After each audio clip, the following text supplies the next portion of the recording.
My diagnosis is giant cell tumor of the left distal and radius with GCT of the extensor tendon sheet with subluxation of the distal radioulnar joint with instability of the distal radioulnar joint in a with no distal neurovascular deficit in a right hand dominant 25-year-old female housewife with normal prehensile functions of the hand.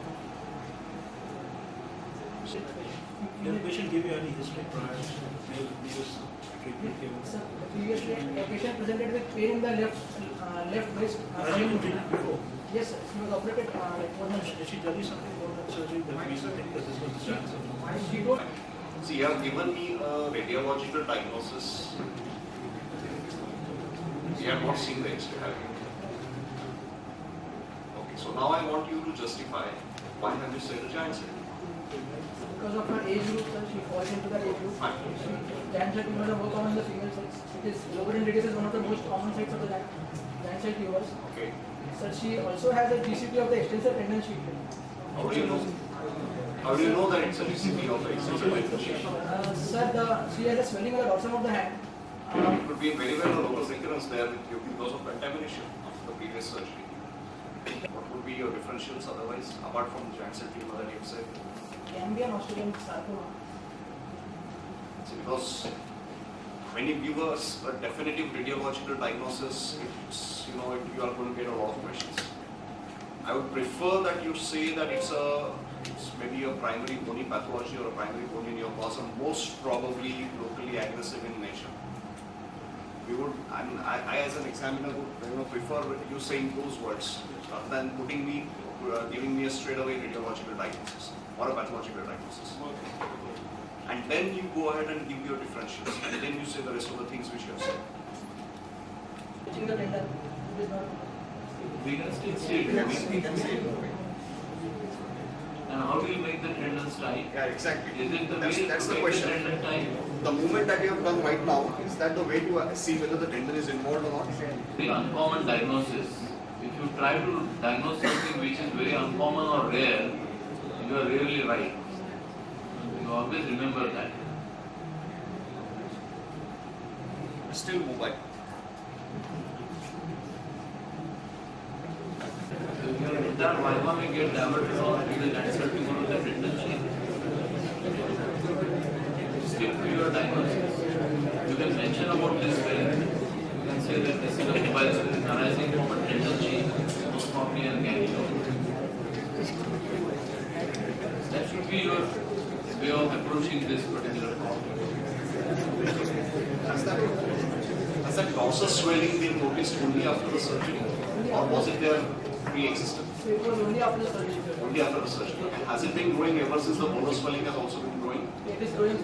He has also noticed a swelling 10 days back at the base of the thumb, 2.5 centimeters.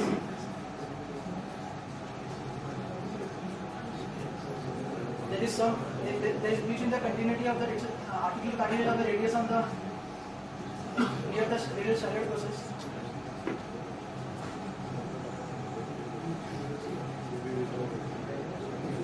Go follow the points I told you. There is no periosteal reaction seen.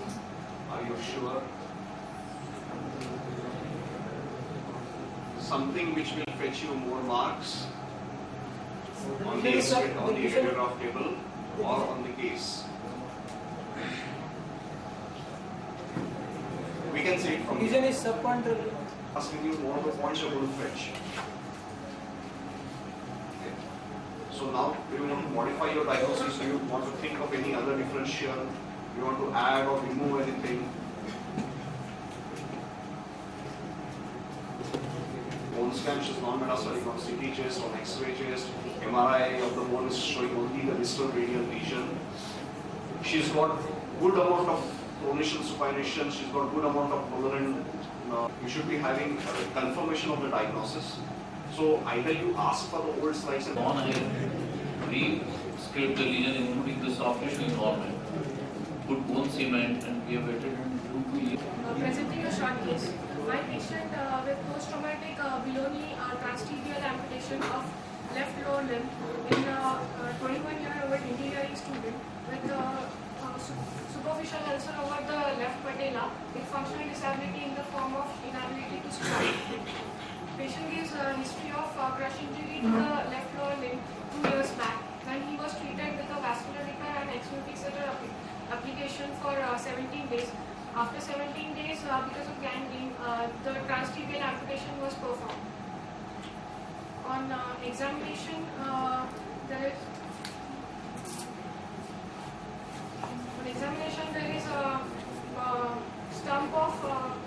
is stump with a curvilinear scar on the anteromedial aspect of the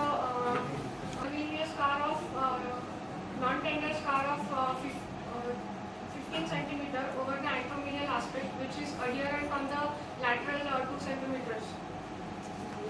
There is a superficial ulcer which is not tender on the over the patella.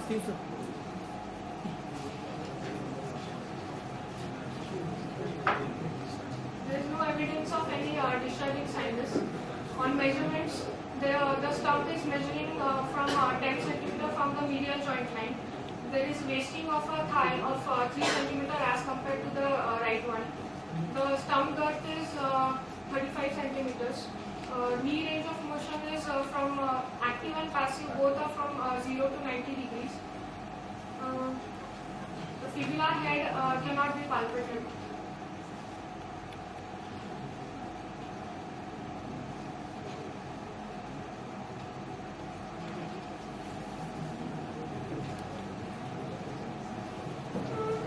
This is post-traumatic below knee transtibial amputation of the left lower limb with patient walking with total contact prosthesis with superficial ulcer over the left patella with functional disability in the form of inability to squat. Okay, why does he want to squat?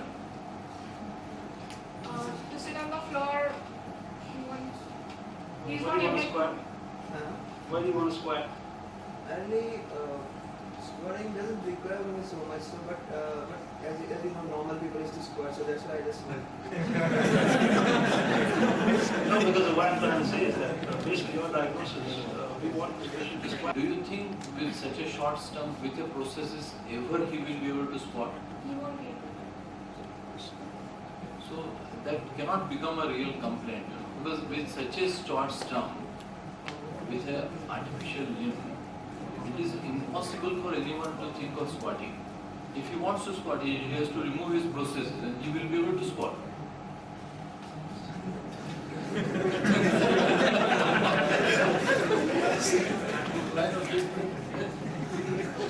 When you ask the patient his expectations, his complaints, and as far as his complaints are concerned, Currently his complaints are only the superficial ulcer. he's got a short stump, he's got a very short tibial stump. His processes must have been modified for that. And as he's saying, the contact time is pretty high. So that needs to be modified. Processes probably needs to be modified. They do need modifications over a time because the stump keeps on changing.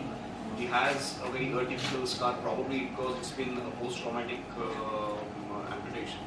So that probably might be adding to a bit of morbidity. So that needs to be modified. Anything else you want to know? For he's expecting him to run in case later.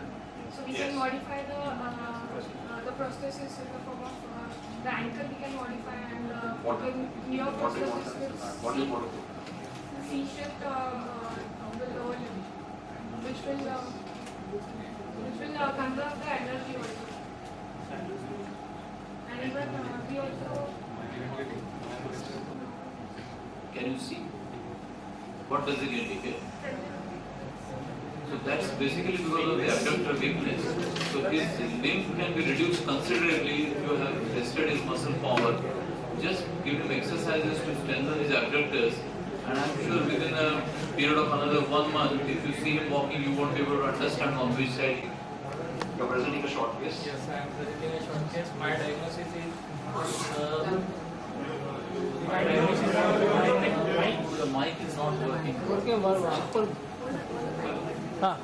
my diagnosis is malignant tumor of the left proximal humerus of 6 months duration in a 19-year-old male patient farmer by occupation, currently disabled due to inability to lift weights with his left arm, and inability to perform overhead abduction, with positive history in the form of insidious onset pain in the left upper arm since 6 months, which initially was reduced partially with the analgesics, and after 1 month patient had sustained trauma to his left arm, after which patient was not able to use his left upper limb, and the pain had increased, for which patient was treated conservatively by a bone setter in the form of chest to arm bandage for 15 days.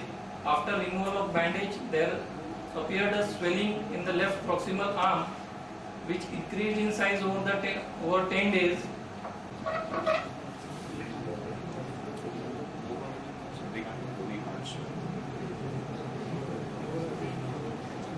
Why do you say it's malignant?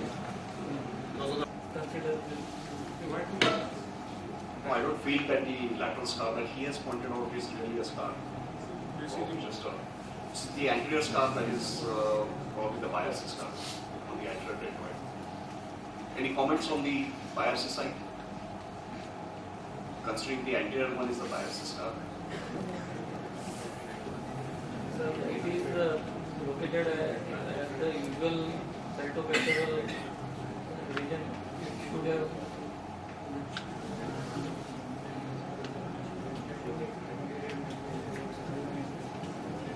cycles of chemo, because the swelling has gone down, the pain has gone down, his joint movements have improved. So that in fact probably indicates that the joint is not primarily involved because of the mass, but then whatever restriction of movement is there because of the extraarticular cause. Why we are asking these questions is because we want you to understand when we examine the patient clinically what's to be expected from the radiology and what's to be expected from the treatment point of view. Okay, that's why we are asking these questions, so that you know what points you are missing and what points can give you more credit in the exam. Okay. So basically the management strategies are going to change on whether the joint is involved or it is not involved. That is why it is important to know joint margin is free. The tumor is not involved the joint margin. It is 2 centimeters away from the joint margin.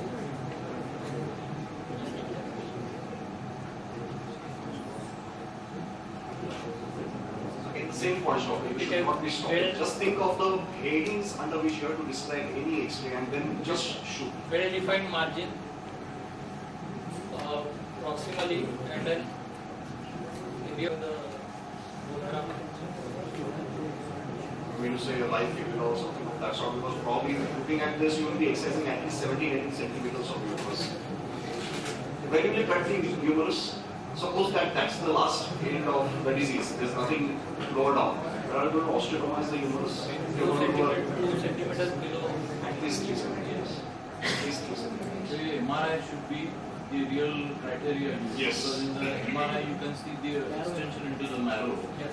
And that actually gives you the exact guideline to where you have to go. The last extent of the MRI involved, that is marrow involvement in an MRI, you should go at least 2 centimeters below that particular marrow involvement as a safety.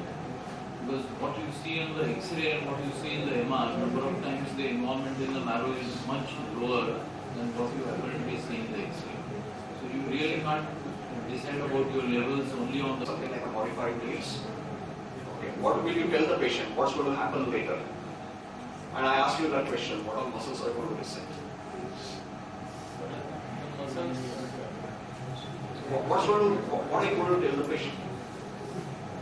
You will motor score in the lower extremities, you can predict whether... Thing which cannot be taught while lecture. You have to practice this. This is just to give you an idea as to what things you are expected to know.